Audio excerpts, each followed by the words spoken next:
The David Pakman Show at davidpakman.com. Former Governor Jesse Ventura will be joining us a little bit later.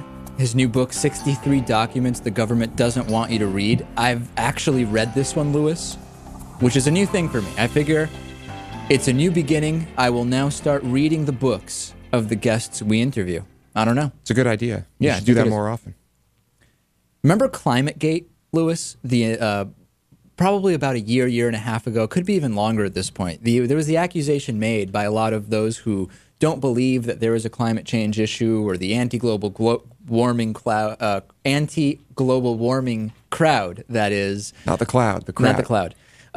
They would make this argument that there were these scientists who specifically manipulated data in temperature data to make it appear as though there was more of a climate change issue than there was. Now, if you have been paying attention to the corporate media story that has been told, you would have absolutely no idea that Climategate was debunked.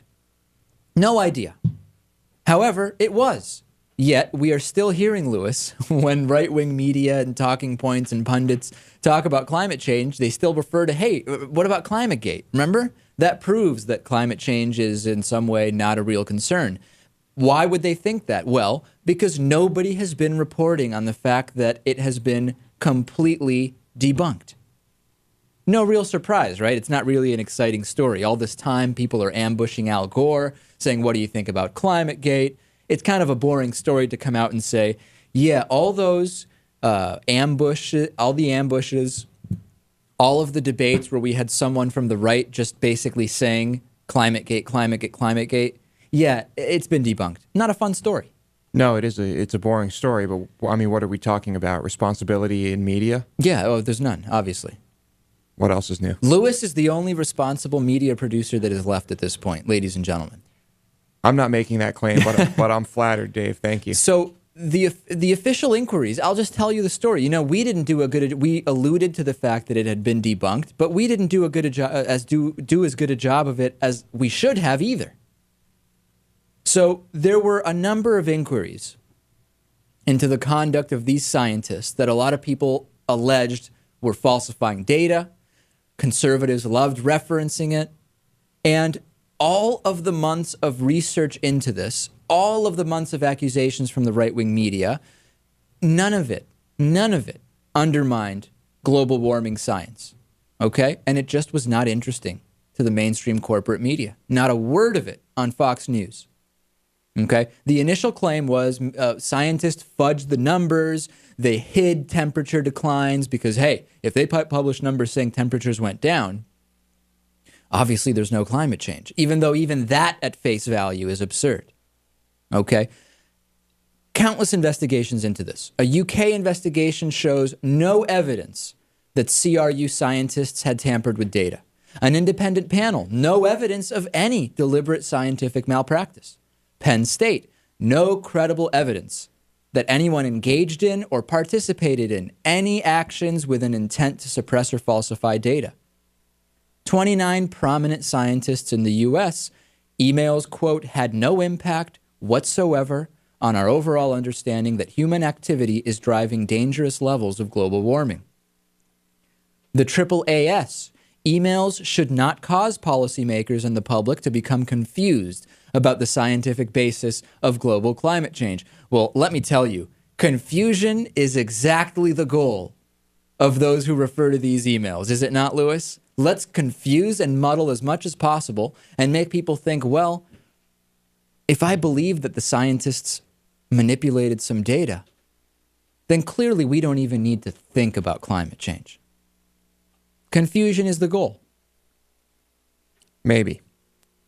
But why, of all the people who claim that climate change is a scam, yeah, why do they never have a good reason for why someone would try to scam people into believing? Oh, there's a number of reasons. Well, Al Gore is making money on it. It's being used as an excuse to put in a lot of government money into so-called green energy. It's an excuse to give liberals money. That's a bad thing? No. There's no shortage, Lewis, of theories about why liberals or progressives would want to push a theory that is false. We can come up with theories day and night. And the scientists who make these claims, who it would seem have... Oh, they're paid off. Oh, of course. Yeah, okay. they've been paid. All right. Been paid by the people who aren't getting any money yet from this so-called scam. It's a long-term scam, Lewis. Nature magazine, nothing in the emails undermines the scientific case that global warming is real, and factcheck.org. This is the most important statement, really. Even if the emails showed what the critics claim, there still remains ample evidence that climate change is an issue, that the Earth is getting warmer. So, again, and from here on out, ladies and gentlemen, when you hear the right-wingers, the anti-science crowd, which about 75% of the of Senate Republicans fall into, say, Climategate, the scientists falsified data. Just because the story was completely ignored by the mainstream corporate media, you remember, because you heard it here, that the entire Climategate thing has been debunked. Please, just remember that, because you will hear the right-wingers cite it. But in defense of the corporate mainstream media, like we stated before, it's a very boring story. Lewis, that's not a defense of that only confirms how corrupt and infotainment centered they are. That's not a defense of mainstream corporate media. It's the only way these companies are going to stay afloat. Oh, so you feel bad for them? No, I don't feel bad for them. Oh, a corporate media don't cover real news, producer Lewis is saying, because you would lose money, because people would be bored. I don't expect them to cover real news. A lot of people don't want to hear it. All right. Am I right? Yeah, you're right, but it's like you're giving them a pass. I'm not saying there should be no responsibility. I'm just saying It's what you expect. it's what I expect. All right, well, there it is. You've heard it from Lewis first, and then that's that.